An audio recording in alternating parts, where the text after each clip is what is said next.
Me han pedido que hable de antibióticos, resistencia a los antibióticos, y ahí pone la próxima pandemia. No estamos para pandemias, pero bueno. Lo primero que les quiero preguntar, ¿ven algún fallo en esta imagen? ¿A alguien se le ocurre algo? ¿Un virus?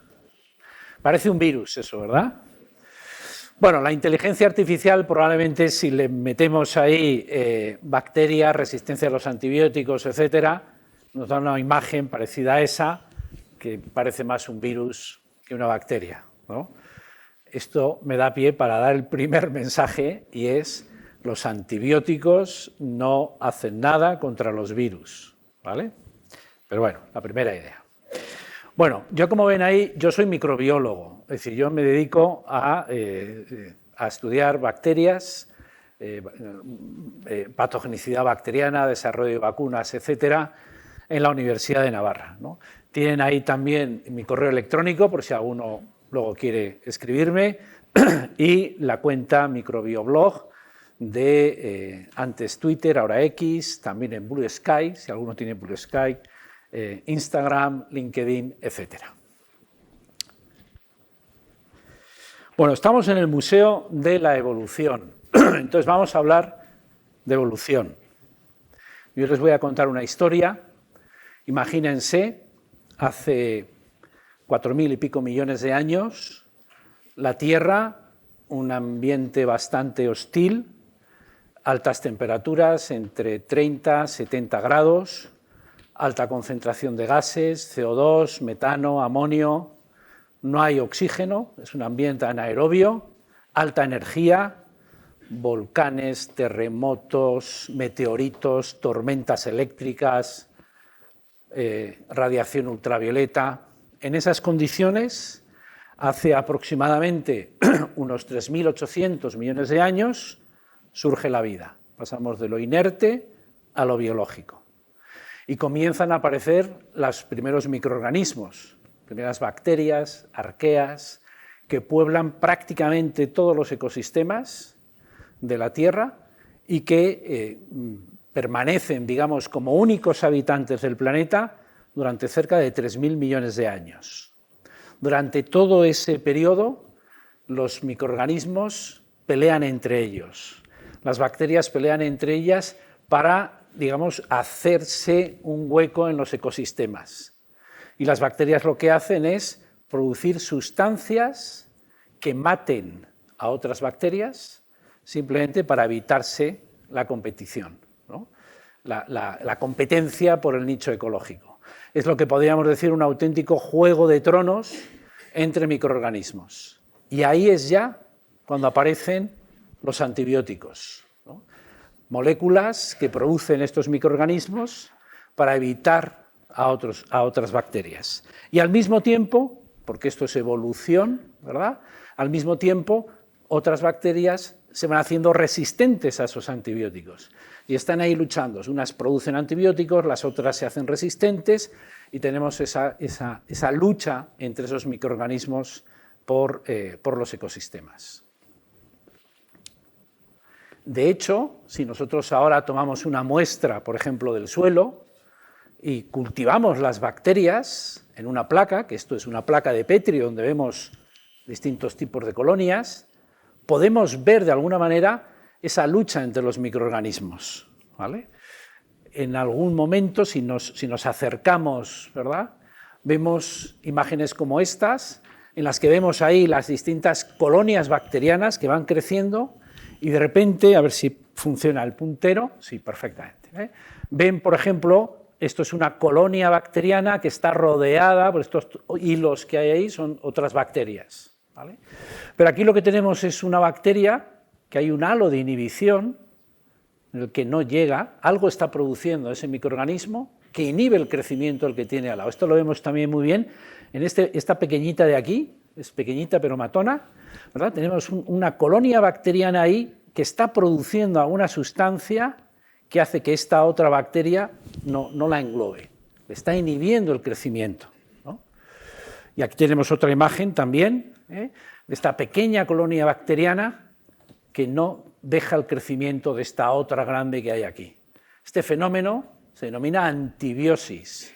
Sería contrario a otro fenómeno que conocemos todos de simbiosis, ¿verdad? La simbiosis es dos cooperan para hacer algo. En este caso es un antibiosis, una bacteria que produce algo que inhibe el crecimiento. Lo que está produciendo esa bacteria es un antibiótico, ¿vale? Y esto, como vemos, ocurre desde hace millones de años. En 1928, Fleming no inventa la penicilina, Fleming descubre la penicilina. Fleming descubre en un experimento este fenómeno que acabamos de ver. Él está haciendo un experimento con bacterias que se llaman estafilococos, se le contaminan sus cultivos con un hongo ambiental, en concreto con el hongo Penicillium, y observa este fenómeno, ¿no? Este fenómeno de estas bacterias no llegan a toda la placa, sino que el hongo está produciendo aquí algo que inhibe el crecimiento de estas bacterias. Esta foto es original de Fleming, ¿vale? Él lo que le descubre es Penicillium, en este caso un hongo, está produciendo una sustancia que él denomina penicilina. Descubre por primera vez este fenómeno de la antibiosis a través de la penicilina. Vamos a irnos unos años antes de Fleming a ver qué se sabía en esa época, ¿no? En esos años, unos 20, 30 años antes de Fleming, Robert Koch, que es este señor de barbas que tienen aquí a la derecha, es el que desarrolla la teoría infecciosa, es el que acaba descubriendo que determinadas bacterias producen determinadas enfermedades infecciosas, ¿no? Pues desde la tuberculosis, el cólera, el anthrax, etc. Uno de sus colaboradores, que es Paul Ehrlich, que tenemos aquí, Paul Ehrlich, trabajaba con Koch y este se dedicaba a utilizar sustancias químicas para teñir las bacterias, porque las querían ver al microscopio. Entonces utilizaba colorantes que se pegaban a la bacteria y así lo veían. Entonces Paul Ehrlich dijo, oye, igual puedo encontrar alguna sustancia química en mi laboratorio de química, donde tengo toda la biblioteca llena de compuestos, algún compuesto químico que en vez de colorear la bacteria, la mate. Él lo que está buscando es lo que denominaba la bala mágica, una bala mágica, un compuesto químico que matara las bacterias. Y así descubre el Salvarsan, que es el preparado 606. ¿Por qué se llama el preparado 606?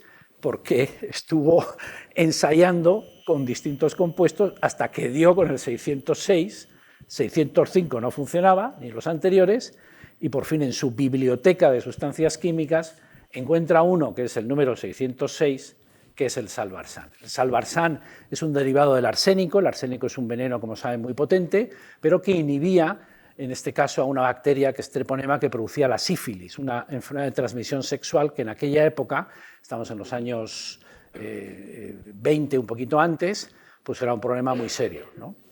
La sífilis, para que se hagan, en fin, una idea, la sífilis, enfermedad de transmisión sexual, en España le llamábamos el mal francés, ¿verdad?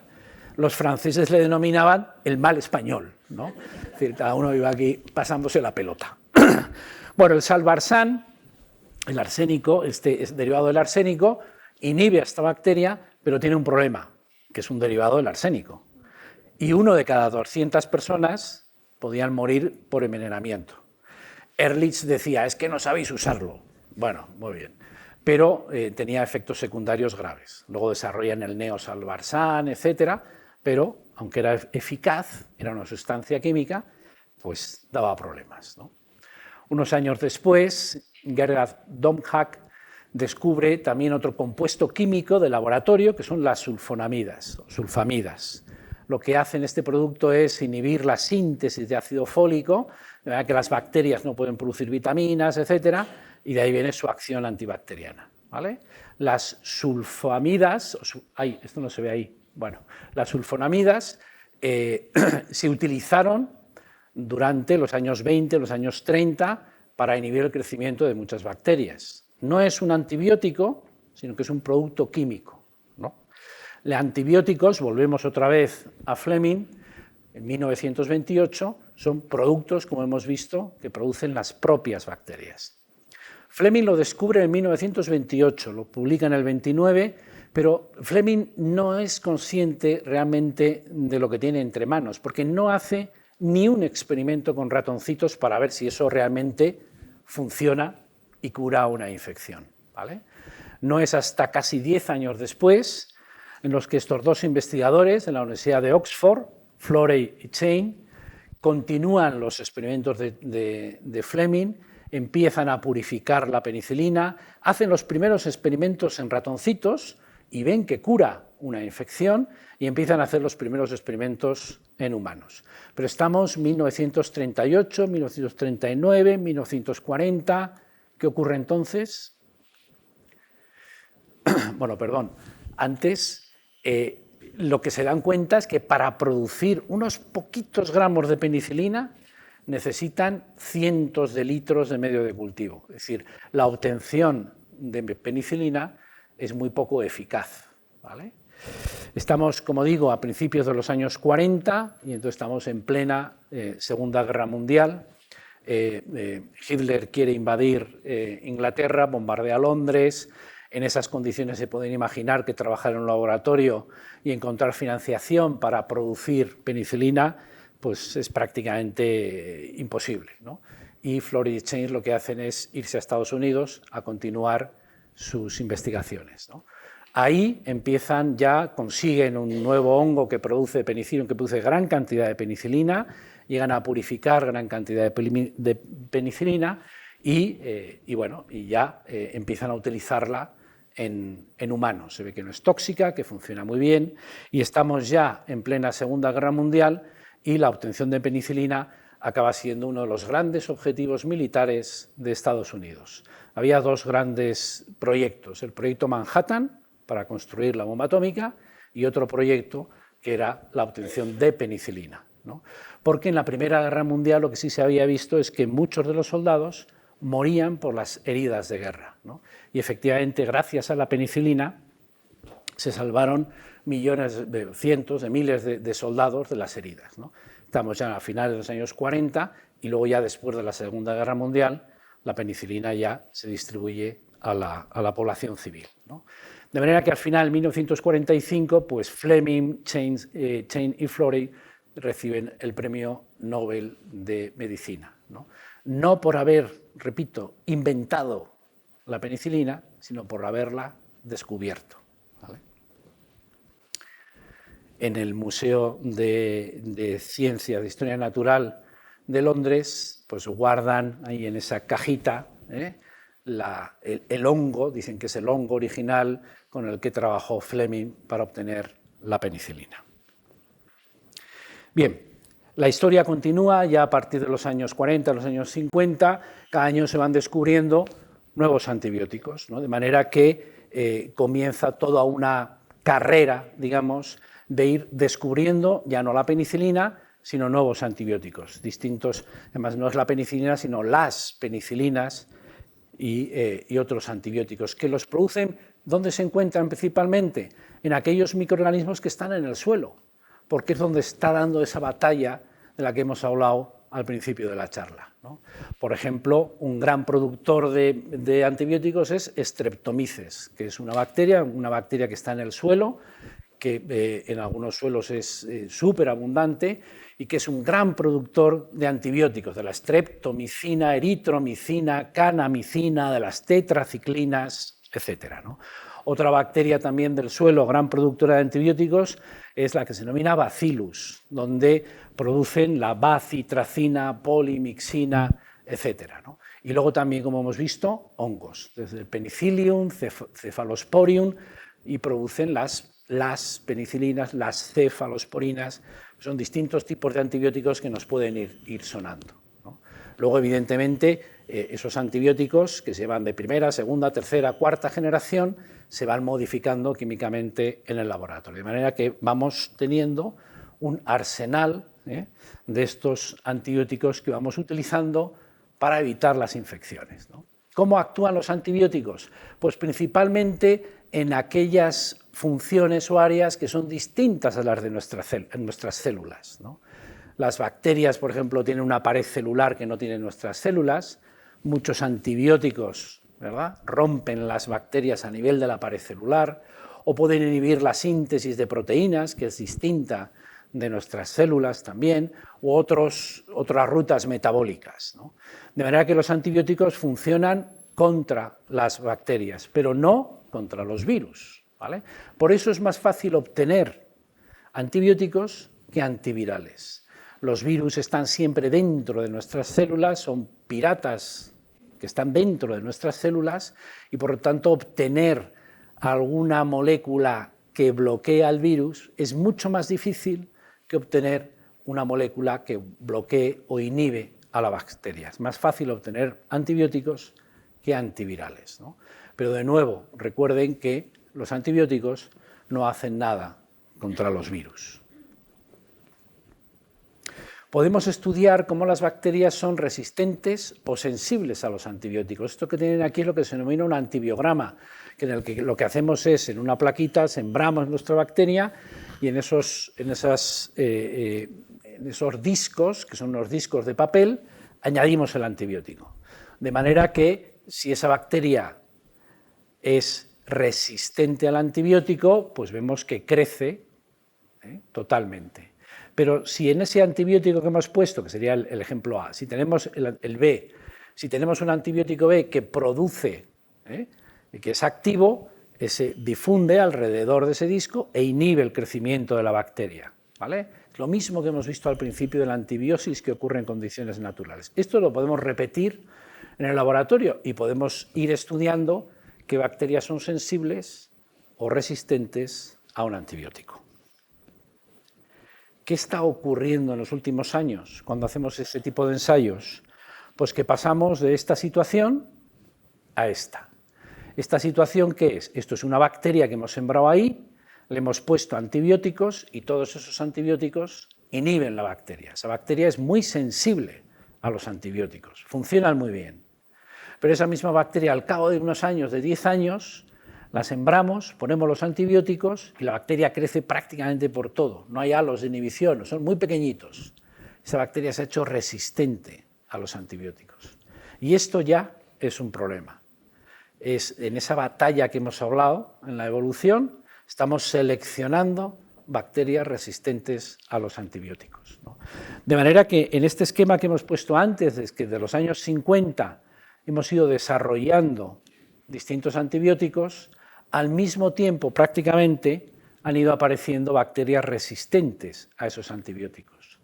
Prácticamente al mismo tiempo, es decir, las estafilococos resistentes a la penicilina aparecieron enseguida, porque están ahí, están en esa batalla que ocurre ahí en la naturaleza. Yo al utilizar los antibióticos lo estoy seleccionando, ¿vale? Y entonces nos encontramos ahora ya en una situación en la que tenemos microorganismos patógenos que nos producen enfermedades, que se han hecho multiresistentes a muchos antibióticos, lo que denominamos las superbacterias, ¿no? Frente a las cuales igual no tenemos un antibiótico para poder luchar contra ella, ¿no? De manera que antes hemos visto en esta imagen cómo algunas, dónde actúan estos antibióticos, pues hay bacterias que en esta pelea se han hecho resistentes a esos antibióticos, pues de distinta manera, cambiando la pared celular, cambiando algunas moléculas, es decir, hay distintas estrategias, produciendo enzimas, es decir, sustancias que bloquean, que inhiben, que rompen los antibióticos, de manera que estamos viendo esa guerra que ocurre entre microorganismos, la estamos viendo a tiempo real.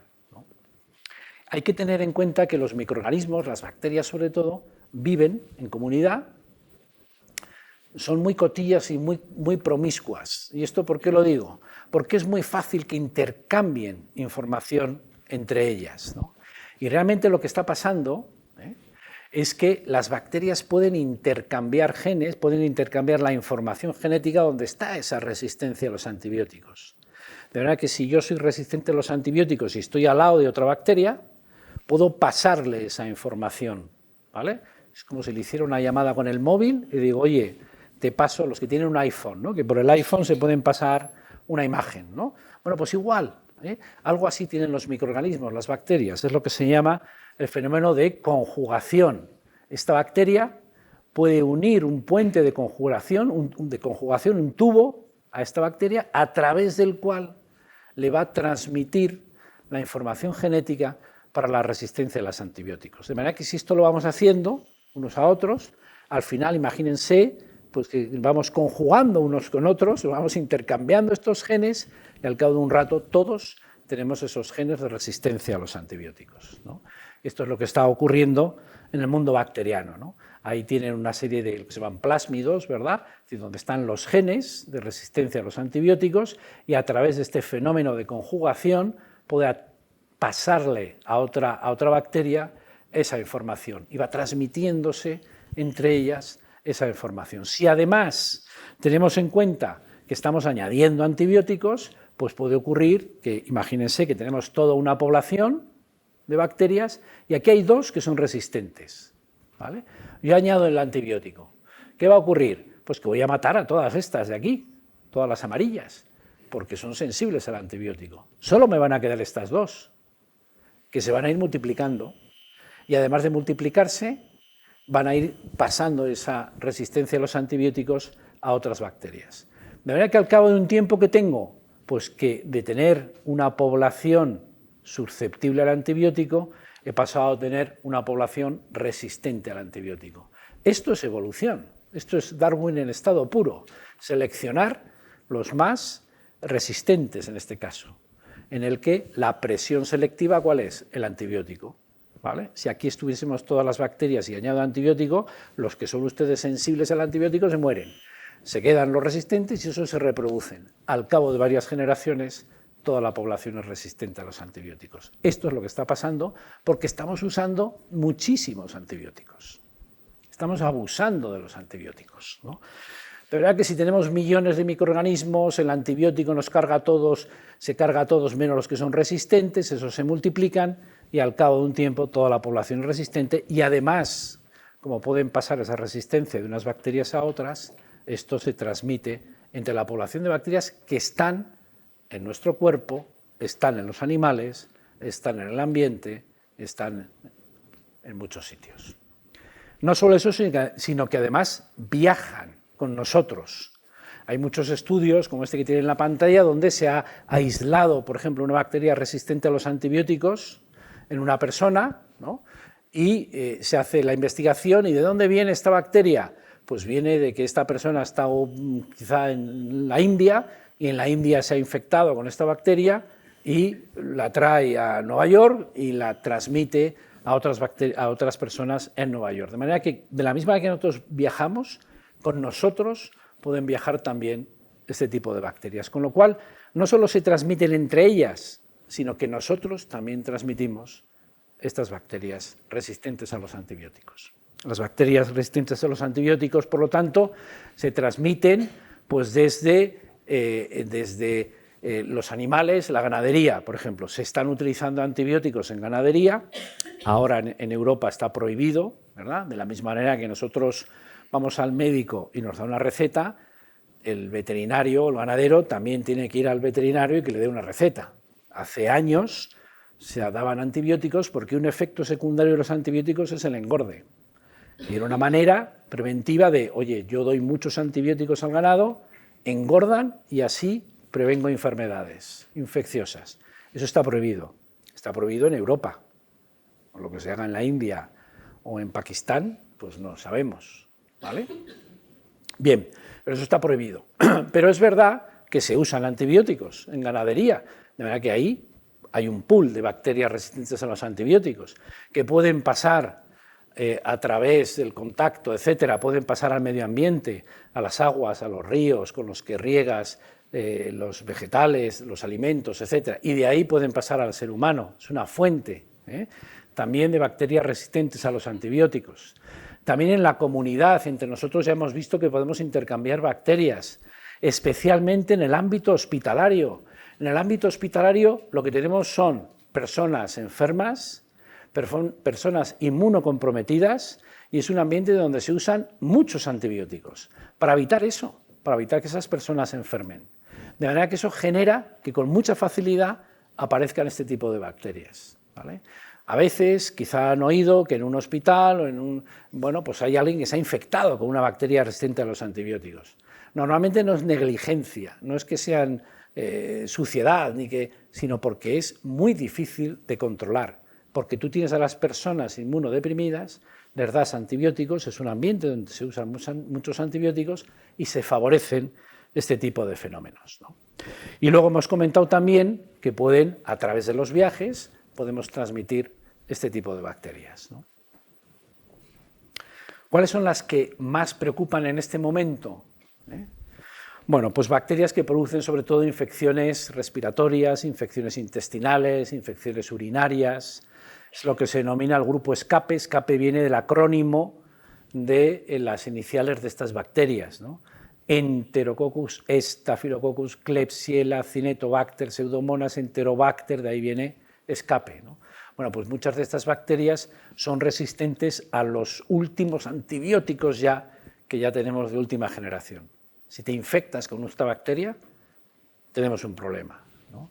Otro ejemplo podría ser tuberculosis, Mycobacterium tuberculosis, en las que ya hay algunas cepas extrarresistentes, es decir, que son resistentes a cualquier antibiótico que hemos utilizado antes, ¿no? O Neisseria gonorrea, la que produce la gonorrea, una enfermedad de transmisión sexual. De nuevo, si tienes la mala suerte de que te infectas con una cepa que es resistente a las cefalosporinas de tercera generación, a lo último que tenemos, pues igual no tenemos medicamento para curarte, ¿no? Esta es una lista, no voy a detallarla, pero bueno, la OMS lo que suele hacer es publicar listas de los patógenos, digamos, más importantes y que hay que vigilar estrechamente porque son los que más preocupan, ¿no? Se calcula, la OMS siempre nos da muy malas noticias, se caracteriza por ser un ente que siempre nos da malas noticias, pues según la OMS se calcula que para el año 2050 puede haber más de 10 millones de personas al año que mueran por complicaciones derivadas de la resistencia a los antibióticos. Tengan en cuenta que muchas intervenciones quirúrgicas llevan consigo la utilización de antibióticos. Por ejemplo, cuando vas al dentista y te van a sacar una muela, claro, te van a hacer un agujero ahí en la boca, ¿vale?, que se puede infectar. Entonces, normalmente el dentista lo que te dice es, bueno, pues tomas unos antibióticos una semana antes para prevenir esa infección. Pero esto ocurre también cuando te van a hacer cualquier intervención quirúrgica, una apendicitis, lo que fuera, ¿vale?, o un tratamiento contra el cáncer, quimio, radio, etcétera, se dan antibióticos. ¿Por qué? Porque esos tratamientos disminuyen nuestras defensas. Y entonces nos podemos coger cualquier infección. Para evitar eso, damos antibióticos de manera preventiva, ¿no? O un trasplante, un señor que le trasplantan pues, el hígado, un riñón o lo que sea, de nuevo, le bajan las defensas para evitar el rechazo, pero para evitar infecciones le damos antibióticos. Es decir, hay muchas intervenciones quirúrgicas que se dan de manera preventiva a los antibióticos. Si los antibióticos dejan de funcionar, igual resulta que el médico te puede curar el cáncer, pero como te agarres una de estas bacterias, igual te mueres de una infección. Te han curado el cáncer, pero te mueres de una infección por una bacteria resistente a los antibióticos, ¿no? Por eso no solo son las bacterias, sino las complicaciones asociadas a la resistencia a los antibióticos, ¿no? Evidentemente, siempre estas cosas, los que más lo van a padecer son los países en vías de desarrollo, ¿eh? De esos 10 millones que se calcula que pueden fallecer, pues la mayoría, como ven, pues está en África o en la zona de Asia, ¿no? También es donde más gente vive, evidentemente, ¿no? Y en España, por ejemplo, la Sociedad Española de Enfermedades Infecciosas hizo una estimación del número de personas que mueren hoy en día en España por este tipo de complicaciones, ¿no? Más de 35.000, ¿no? Muere más gente hoy en día por este tipo de complicaciones que por un accidente de coche, ¿no? O sea que el tema es serio, es un tema preocupante y por eso se organizan estas semanas de concienciación del uso prudente de los antibióticos, ¿no? Bien, esto simplemente es para que veamos que el tema de los antibióticos influye a nivel, hemos dicho, de sanidad animal, la ganadería, ¿no? Esas bacterias resistentes a los antibióticos pueden acabar en los alimentos, en las aguas, etcétera, ¿no? Y pueden acabar también en nuestro plato y pueden acabar también en nuestro organismo, ¿no? A veces con un colega, con Gorka Oribe, que escribimos, y Elisa Pérez, que escribimos este libro, Salud Global, ¿no? Gorka es farmacéutico, trabaja en la Universidad del País Vasco, y nos contaba que ellos tenían un proyecto en el que han estudiado la presencia de fármacos en delfines. Han estudiado los delfines que están en la costa cantábrica, toman muestras, normalmente de grasa, de tejido adiposo, y ahí analizan fármacos que puede haber, ¿no? Y resulta que encuentran todo tipo de fármacos, incluidos antibióticos. Es decir, que los antibióticos que usamos acaban también en el medio natural, ¿no? Por eso realmente la estrategia de luchar contra este problema es lo que se denomina One Health, una salud o salud global, ¿no? Es decir, es necesario que trabaje de manera conjunta la sanidad humana, la salud animal, lo que pasa en los animales, y lo que pasa en el medio ambiente. Salud animal, salud humana, salud ambiental, ¿no? Les pongo un ejemplo de cómo esta estrategia One Health está dando resultado, porque aquí, a ver, con todo lo que he hablado hasta ahora, que es muy catastrofista, uno puede decir, jo, es que nos vamos a morir. Pues lamento comunicarles que sí, se van a morir todos, ¿no? Espero que no, ni rápido ni de esto, ¿vale? Pero también hay buenas noticias, ¿vale? También hay buenas noticias y buenas estrategias, ¿no? Una es esta estrategia One Health, ¿no? Por ejemplo, hay un antibiótico que se llama colistina. Es un antibiótico que se empezó a utilizar en humanos, se dejó de utilizar porque daba muchos problemas secundarios, problemas renales. Entonces se abandonó su uso. Pero se utilizó en ganadería, probablemente porque la vaca, como no se queja del riñón, pues le das antibiótico, ¿no? Bien, y se utilizó mucho en ganadería, de manera que el uso de colistina en ganadería era muy alto. ¿Qué ha pasado en estos últimos años? Que como tenemos este problema, la resistencia a los antibióticos, los clínicos han dicho, oye, vamos a volver a utilizar la colistina, que no usábamos antes, porque es que ya no tenemos nada, ¿vale? Y ya iremos manejando esos problemas secundarios que nos puede dar. Pero claro, si se usa mucho en veterinaria, aparecerán bacterias resistentes a la colistina. Entonces ha habido una campaña en España durante los últimos años, basada en esta idea de One Health, de, oye, vamos a reducir el uso de colistina en veterinaria porque lo vamos a usar en sanidad humana. Y eso ha funcionado. España es uno de los países donde más se ha reducido el uso de colistina en veterinaria que podemos utilizar ahora controlada en medicina, ¿no? Es una estrategia de que si tú quieres solucionar un problema de salud humana, tienes que ver también lo que ocurre en el mundo animal y en el medio ambiente. Claro, uno puede decir, bueno, pues que se pongan a trabajar y que busquen antibióticos.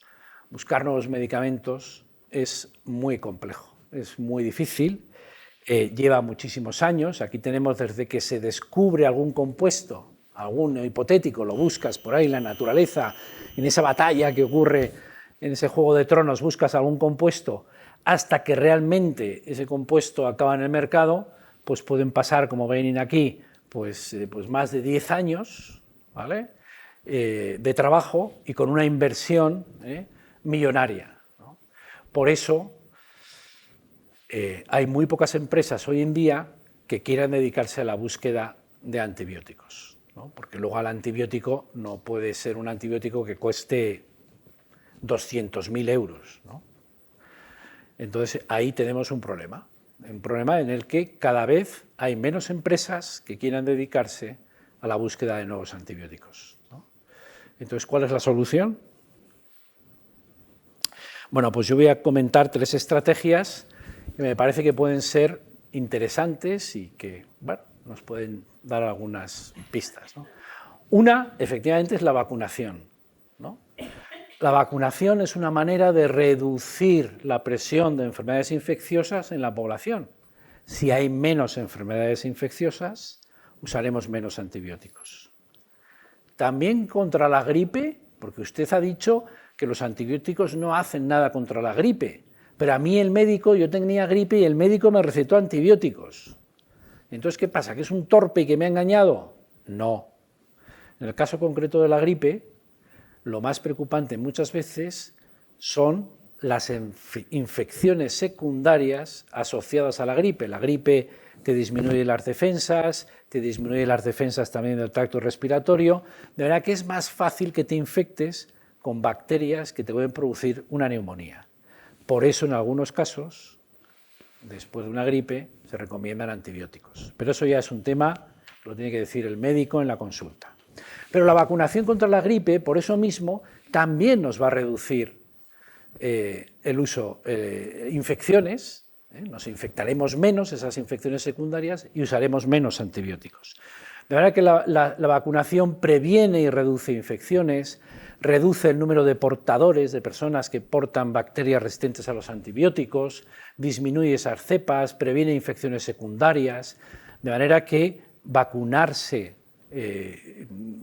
llevar, digamos, tu calendario vacunal al día es una manera también de evitar este problema, ¿no? También hay investigaciones que se están haciendo ahora, pues, de desarrollar nuevas vacunas contra estas bacterias resistentes a los antibióticos, ¿no? Que probablemente sean nuevas vacunas que veamos en los próximos años, ¿no? Otra estrategia interesante es utilizar virus contra bacterias. Los virus infectan las células, también las nuestras, virus de la gripe, el coronavirus, etc. Pero también hay virus que infectan bacterias, que matan bacterias, lo que se llaman bacteriófagos o fagos, ¿no? Entonces, esta tecnología se denomina fagoterapia, utilizar virus, fagos, para matar bacterias y utilizarla, como decimos en Pamplona, como si sería, ¿no? Como si fueran antibióticos, ¿no? Estos virus que infectan bacterias, estos bacteriófagos, los descubrieron ya en 1917, estos dos señores, ¿no? Ya entonces, cuando descubrieron los virus que infectaban bacterias, ya ellos mismos dijeron, oye, esto lo podríamos utilizar para curar enfermedades infecciosas, ¿no? Y eso es lo que se empezó haciendo, ¿eh? Estamos antes de la aparición de Fleming, ¿no? Los virus pueden infectar una bacteria, estos son virus infectando una bacteria, el virus se multiplica dentro de la bacteria explota, ¿verdad? Se muere, libera más virus que siguen infectando bacterias. Es una estrategia muy interesante, ¿no? Es una alta especificidad, hay una alta especificidad entre el virus y la bacteria. Es un proceso muy fácil de hacer, muy económico, es ecológico si quieren, autolimitante, porque en el momento en que ya no hay bacterias el virus no se puede multiplicar, ¿vale? De manera que hoy en día se están ensayando cócteles de estos virus, incluso mezclar virus y algunos antibióticos, ¿vale? El uso de la fagoterapia, de momento, es lo que se denomina un uso compasivo, es decir, en algunas condiciones se puede utilizar, ¿vale? Pero no nos podemos, digamos, extrañar que igual dentro de 20 años o de menos, pues uno va al médico y le dice, mira, tómate estos virus para curarte esta enfermedad infecciosa, ¿no? Y te dé un botecito de virus que te tomas y que te curan la infección, ¿vale? Como digo, en este momento todavía no está comercializado ni nada en España o en Europa, es uso compasivo y en algunos casos de éxito. Hace unos años salió en prensa, quizá lo habían leído, una mujer en un atentado que hubo en Bélgica o en Londres, no me acuerdo, donde, bueno, pues le produjeron unas heridas muy grandes en las piernas, en los brazos, que no curaban porque se infectaron con una bacteria resistente a los antibióticos. Y al final lo que usaron fueron virus para curar esa infección y efectivamente fue un caso de éxito, ¿no? La fagoterapia, que es como se denomina, ha sido muy utilizada durante muchísimos años en los países de la antigua Unión Soviética, ¿no? Ellos continuaron utilizando fagos, mientras que en el mundo, digamos, anglosajón y occidental, con la aparición de los antibióticos, pues todo esto se olvidó y se dejó, ¿vale? Y se apostó por los antibióticos. Pero en el mundo, digamos, de la Unión Soviética, continuaron, y tienen, por ejemplo, en el laboratorio el IABA, bueno, pues tienen probablemente la mejor colección del mundo de fagos, ¿no? Publicaron muchísimo, pero lo publicaban en ruso, y como solo los rusos saben ruso, pues no nos enteramos de lo que estaban haciendo, ¿vale? Hasta ahora, ahora con todo el problema de la resistencia a los antibióticos, pues se ha puesto de moda otra vez el uso de este tipo de fagos. Hay, como digo, en este centro, en este instituto, tienen la mejor colección, de manera que tú puedes decir, oye, para esta bacteria, ¿qué virus tengo que utilizar, qué fago, etcétera, ¿no? El instituto ahora se denomina el IABA. El IABA era el investigador, estamos en 1923, es decir, esto es antes de Fleming y prácticamente cuando se descubren los fagos, ¿no? Y este investigador es el que desarrolla todo esto de la fagoterapia, ¿no? El IABA, hubo una época en la historia de la antigua Unión Soviética que fue depurado, ¿vale? No estaba muy de acuerdo con quién mandaba y como pasa ahora, ¿no? Los amigos de Putin que se van cayendo todos por la ventana, ¿no? Bueno, pues también le pasó esto, ¿no? Pero luego ya, al cabo de unos años, su figura fue otra vez recuperada y ahora se denomina Instituto el IABA, ¿no? Y hoy en día incluso lo que se hace es utilizar también, estudiar más esto en detenimiento e incluso estudiar qué moléculas utilizan los virus para matar las bacterias, ¿no? Lo que se llaman los endolisinas o antibióticos, de manera que, bueno, abre toda una línea de esperanza de nuevas estrategias para combatir estas enfermedades infecciosas resistentes a los antibióticos. Y la otra estrategia tiene que ver, cómo no, con la inteligencia artificial, ¿no? Esto es la mano de Olivia. Olivia es una niña pequeña, le pedimos que pusiera su manita en una placa de Petri, no porque fuera una niña sucia, sino es la única que tiene la mano pequeñita que cabe, y puso su manita ahí, y estas son las colonias bacterianas que aparecen en la mano de Olivia, lo que se denomina la microbiota, ¿no? Las bacterias que tenemos en nuestro cuerpo, ¿vale? Que están en todas partes, ¿no? Pero si nos fijamos un poquito en esta zona de aquí y la ampliamos, lo que estamos viendo es esos fenómenos de antibiosis. Es decir, de nuevo, que en cualquier sitio podemos encontrar estas bacterias, ¿vale? Entonces, lo que les voy a contar ahora, yo creo que es de lo último que hay, que además en un museo como este, en un sitio en el que estamos, pues yo creo que encaja muy bien, ¿no? Porque es lo que se puede denominar la desextinción molecular, ¿no? Estos experimentos que acaban de publicarse los lleva a cabo César de la Puente, este es un español que tiene un laboratorio que se llama el Machine Biology Group, un grupo de bioinformática, digamos, de biología sintética, en la Universidad de Pensilvania. Y él lo que está haciendo es buscar nuevos antibióticos, no ya en la naturaleza, sino en lo que se denominan bibliotecas de datos de genomas y de proteínas. Hoy en día tenemos cantidad de genomas, no solo el genoma humano, sino cantidad de genoma de bacterias, de virus, de animales, de plantas, ¿no? Y toda la colección de proteínas, todo eso está en bases de datos. Entonces lo que ha ideado es un sistema basado en inteligencia artificial, de decir, oye, en toda esta biblioteca enorme, mírame a ver si hay alguna secuencia, algún tipo de péptido pequeño, de proteína, que pudiera tener actividad contra las bacterias, ¿vale? Y eso es lo que ha hecho, y eso, que parece ciencia ficción, funciona, ¿no? Él, por ejemplo, analizó, fíjense, 63.000 y 87.000 genomas de bacterias y de microbiomas, etc. Lo puso en sus ordenadores y le preguntó con determinados algoritmos, esto es muy complejo, de inteligencia artificial, le preguntó, oye, de todo esto, mírame a ver si hay un nuevo antibiótico, ¿no? Y efectivamente, encontró más de 800.000 candidatos a pequeños péptidos con actividad antibacteriana, que algunos de ellos, unos poquitos, los probó en infecciones en ratoncitos y le funcionan. Es decir, esto es una prueba de concepto de buscar ya no en la naturaleza cultivando bacterias, sino en bases de datos utilizando inteligencia artificial, ¿no? Utilizando esta tecnología, ha llegado a utilizar el genoma de los neandertales, que esto ya está publicado, ¿vale? Y ha aplicado lo mismo, un algoritmo para intentar buscar en ese genoma algunos genes que tengan la información para alguna sustancia que pueda inhibir a las bacterias. Y efectivamente encuentra unos péptidos pequeñitos, unas pequeñas proteínas muy pequeñitas que en ratoncitos, cuando los infectas, les cura, ¿no? Es lo que ha denominado la neandertalina.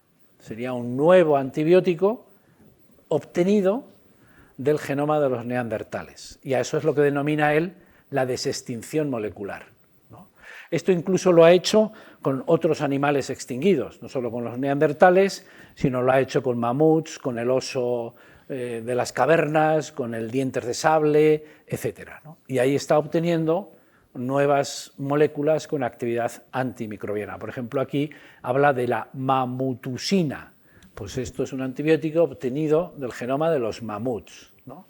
La desextinción molecular, ¿no? De verdad que esto es otro ejemplo que me parece muy atractivo de, bueno, la ciencia sigue avanzando y nos da esperanza de que puedan aparecer con nuevas tecnologías, en este caso inteligencia artificial, nuevas herramientas para luchar contra este problema. Y ya para terminar, oye, ¿y yo qué puedo hacer? ¿Yo qué puedo hacer? Bueno, pues el uso prudente de los antibióticos, ¿vale? En la medida en la que todos dejemos de abusar de los antibióticos, que nos demos cuenta de que es un bien escaso y que por lo tanto lo mejor es utilizar antibióticos cuando realmente se tienen que utilizar. Es decir, siempre con receta, no automedicarse, ¿vale? Siempre utilizando el antibiótico, el tratamiento completo, porque muchas veces tomamos un antibiótico y bueno, ya me encuentro bien, lo dejo de tomar. Eso lo que puede generar es que algunas de las bacterias que te han quedado en tu organismo vayan generando esa resistencia a los antibióticos, ¿no? Lo mismo no utilizar antibióticos que sobran. Probablemente, no sé, no voy a decir que la gente levante la mano, ¿no? Pero probablemente diría que levante la mano quien no guarde antibióticos en casa, ¿no? Bueno, pues todos tenemos un armarito donde a veces guardamos el aumentine que nos ha sobrado, ¿no? Bueno, eso es un error, porque ese aumentine puede caducar, puede perder su actividad, su función, y entonces va a generar también resistencia a los antibióticos. Siempre el antibiótico es un tratamiento personalizado, no vale, bueno, pues voy a tomar el que le han recomendado a mi madre, o a mi hermano, o a mi pareja. El antibiótico es para ti, para una enfermedad concreta, contra una bacteria concreta, ¿vale? Igual tú lo que tienes es otra enfermedad, otra bacteria, y necesitas otro antibiótico. Por lo tanto, no sirven para todo, ¿vale? No son pastillas mágicas, ¿no? Y después, como viene ahí, bueno, pues la vacunación también es una manera de prevenir la transmisión de este tipo de enfermedades, ¿no? Esto es lo que nosotros podemos hacer para reducir el consumo de antibióticos, dándonos cuenta de que el antibiótico es un bien escaso, ¿no? Y termino ya con una anécdota de Mohamed Ali o Cassius Clay. Se llama Cassius Clay y luego fue Mohamed Ali, campeón de pesos pesados de boxeo, ¿no? Entonces su hijo quería ser boxeador también, ¿vale? Y entonces él decía, yo le estaba intentando convencer a su hijo que no fuera boxeador, que fuera a la universidad, ¿no? Veo aquí a muchos alumnos probablemente de la universidad y le decía, no, tu hijo mío, no seas boxeador, tú vete a la universidad. Y no había manera de convencerle, quería ser como su padre quería ser boxeador. Y le dijo, quédate en la universidad. Si lograron sacar penicilina del moho del pan, seguro que podrán sacar algo de ti, ¿no? Entonces, quédate en la universidad. Bueno, pues eso era lo que yo les quería contar y ahora si alguien tiene preguntas o lo que sea podemos abrir un tema. Muchas gracias.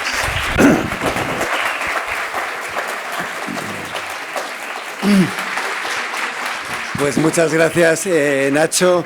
Pues bueno, tenemos un poquito de tiempo para preguntas, con lo cual,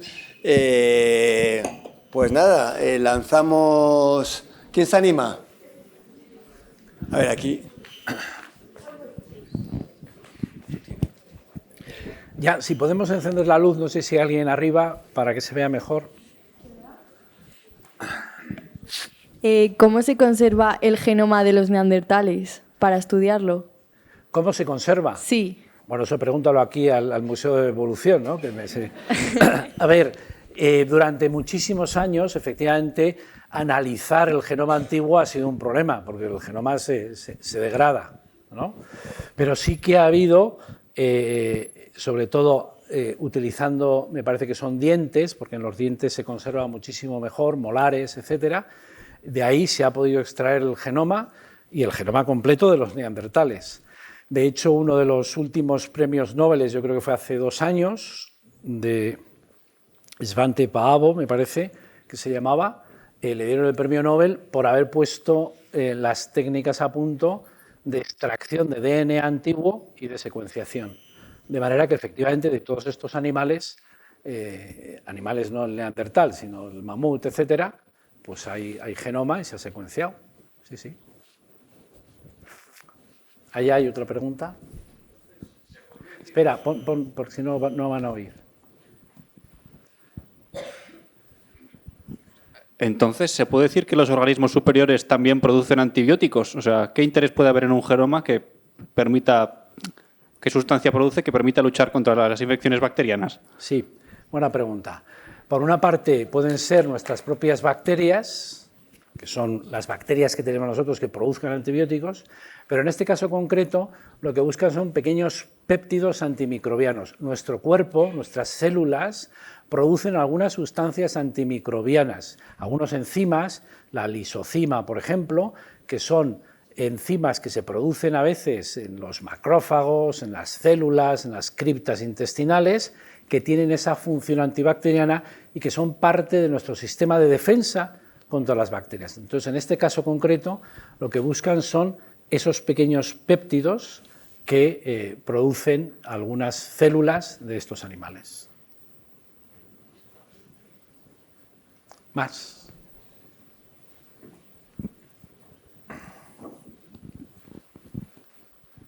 Hola, muchas gracias por la charla.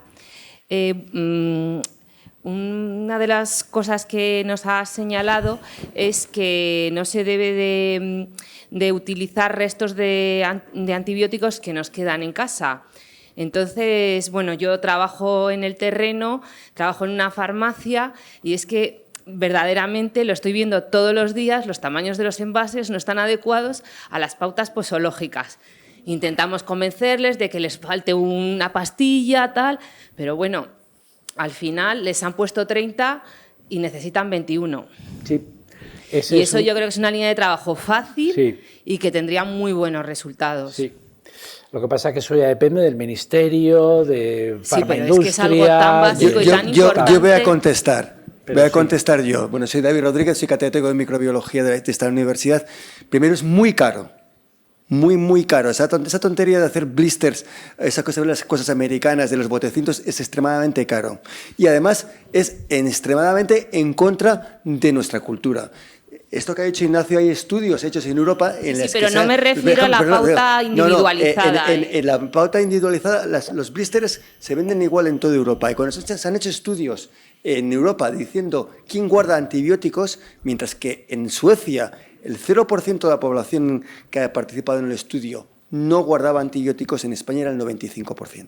Es decir, va en contra de nosotros, en contra lo de guardar. Nos gusta mucho guardar antibióticos, aspirinas, paracetamol, etcétera, etcétera. Y lo de hacer blísteres específicos y dosificados es muy complicado por el coste, simplemente por la economía de producirlos. Sí, lo entiendo, si he trabajado en la industria. Por eso pero mismo. Te quiero decir que si la pauta habitual es 21 comprimidos, no es lógico que las cajas sean de 20 y de 30. En la amoxicilina, que es lo más frecuente que se utiliza. Yo estoy más de acuerdo contigo y contigo discrepo, como buen amigo, ¿verdad? Luego nos vamos a ir a cenar, siempre. Pero discrepo. No, es verdad. No, yo creo que él ha entendido la pauta individualizada, sí, que eso es carísimo. Eso es verdad que el problema es, o sea, cambiar la fabricación debe ser absolutamente, o sea, carísimo, ¿vale? Pero sí es verdad que no tiene sentido que bueno, pues que si te recetan 21 te den una caja de 30, porque siempre te van a sobrar, ¿no? Y también es cultural, porque aunque te sobren, en Suecia los devuelven y nosotros nos los guardamos, ¿no? Bueno, yo creo que el mensaje es, no te los guardes, llévalos a la farmacia y los devuelves, ¿no? Porque ese antibiótico puede caducar y puede perder la actividad. Aquí hay otra pregunta. No, simplemente comentar que ahora, en este momento, la Agencia Española del Medicamento sí que está en un proyecto de volver a reflexionar sobre el tamaño de los envases y se está trabajando en ello. Ya se hizo hace unos años, pero ahora se han modificado y se han acortado la duración de muchos tratamientos y ahora mismo se está en ese momento de volver a condicionar el tamaño de los envases. Yo creo que poco a poco iremos a eso, porque el problema que estamos viendo es un problema muy serio y hay que... One Health es que colaboren todos, ¿no? También el sector farma, ¿no? Pero bueno, bien. ¿Más cosas? Sí, micrófono. Muy buenas. Mira, soy enfermera, ¿vale? Muy bien. Y lo que no he entendido lo voy a explicar. A ver, mi familia murió de esclerosis múltiple. Entonces, el neurólogo Goñi me dijo que eso se heredaba, ¿vale? Entonces, yo tomaba muchas pastillas, benzodiazepinas, y me dieron una alérgica, tuve toxinas en sangre. Entonces, tuve 40 de fiebre y fui al UBIU y no me hicieron ni puto caso. Eso para empezar. Entonces, sufrí agresión, un amigo mío que me ayudó y yo. Entonces, yo quería preguntar, que no he entendido muy bien, aunque entiendo perfectamente todo lo que ha explicado usted, el tema de la comunicación entre las bacterias, ¿vale?, y los virus, o sea, la virulencia y la... O sea, a ver, que me explico mejor. Bacteriemia, ¿vale?, grave, ¿no? Por ejemplo, yo he trabajado en UBI y había casos muy graves con virus y con bacterias. Entonces, lo que ha explicado usted, muy bien explicado, de las bacterias que algún día pueden curarnos de enfermedades, ya sean infecciosas, mentales, que hay ahora muchísima enfermedad psicótica en Burgos y en toda España. ¿Puede haber una posibilidad de que haya una investigación, estudien, para encontrar alguna, no digo antibiótico ni pastillas benzodiazepinas ni nada de eso, digo algún tratamiento, ya no sea vacuna, lo que sea, que pueda, no digo curar porque curar es muy difícil, pero digo por lo menos ayudar al sufrimiento? Quería preguntar eso. Gracias. Bueno, a ver, yo no soy médico, ¿vale? Yo no soy médico y por lo tanto no puedo dar consejos de salud porque no soy médico, ¿vale? Soy yo me dedico al bicho, no a la enfermedad, ¿vale? Entonces no puedo dar consejos de salud porque no soy médico. Ahora bien, el caso concreto que hemos comentado de los virus son virus específicos para bacterias, ¿no? Es decir, yo lo que estaba explicando es que tengas una enfermedad infecciosa producida por una bacteria. Infecciosa, sí, una enfermedad infecciosa producida por una infección bacteriana y entonces que el tratamiento sea contra virus específicos que matan esa bacteria, ¿vale? Eso es, nada más, eso es, ¿vale? No contra otras enfermedades ni nada por el estilo, sino que es un tratamiento específico porque hay una especificidad, es decir, a esta bacteria le mata este virus y esta bacteria le produce esta enfermedad. Bueno, pues puedo utilizar quizá este virus para matar a esta bacteria. Eso es lo que fagoterapia. Sí, claro, porque esta se puede hacer resistente al antibiótico, pero no al virus. Entonces, la investigación de lo que se denomina la fagoterapia. ¿Vale? A usted. Muy bien. ¿Más? Vale. Bueno, no sé si hay más preguntas o lo dejan. ¿Sí? Aquí hay una pregunta. Micrófono. Gracias. A ver, nos has hablado al final del uso de la inteligencia artificial, cómo nos puede ayudar a desextinguir, ¿no?, como nuevas moléculas codificadas en el genoma, por ejemplo, de los neandertales. Pero una cosa que pasa también, por ejemplo, cuando has hablado de Streptomyces, es que es una bacteria, por ejemplo, Streptomyces delicolor, que lo que tiene, más que genes, son como clústeres génicos apagados, que son como conjuntos de 7, 8, 9 genes que, cuando se expresan todos ellos, pueden dar lugar a un nuevo antibiótico, por ejemplo. Entonces, claro, el problema que hay con Streptomyces es cómo encender todos esos clústeres que están apagados, porque no se sabe si lo puede activar átomos de hierro, cromo, etcétera. Entonces, mi pregunta sería, ¿también la inteligencia artificial nos podría ayudar a descubrir cómo encender esos clústeres génicos que están apagados en Streptomyces y que podrían dar lugar a nuevos antibióticos que nos puedan ayudar a luchar contra la resistencia? Gracias. Pues mira, es una pregunta muy interesante. Lo que te sugiero es que le preguntes a ChatGPT a ver si la inteligencia artificial nos puede ayudar, ¿no?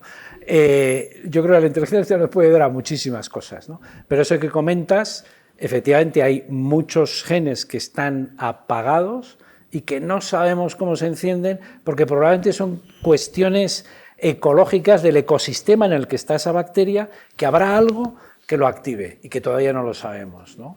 Ese es el gran reto. ¿Nos podrá ayudar la inteligencia artificial? Bueno, pues la verdad es que no lo sé, ¿no? Pero será cuestión de ir probando distintos algoritmos que te activen ese tipo de genes. Yo creo que sí, que algo se llegará. Lo que se sabe ahora es que hay unos sistemas que se llaman los sistemas de dos componentes, sí, que lo que hacen es como activarlo, ¿no? Lo que pasa es que en el sistema de dos componentes lo que no sabes es qué factor ambiental activa todo lo demás. Eso es. ¿no? Claro, entonces, y eso es, hasta ahora es prueba-error, o sea, ir probando temperatura, pH, el hierro que has dicho tú o lo que fuera, ¿no? A ver si activa todo lo demás, ¿no? Pero bueno, gracias. Muy buena estrategia. Muy bien. Ahí hay otra pregunta más. Hola, buenas.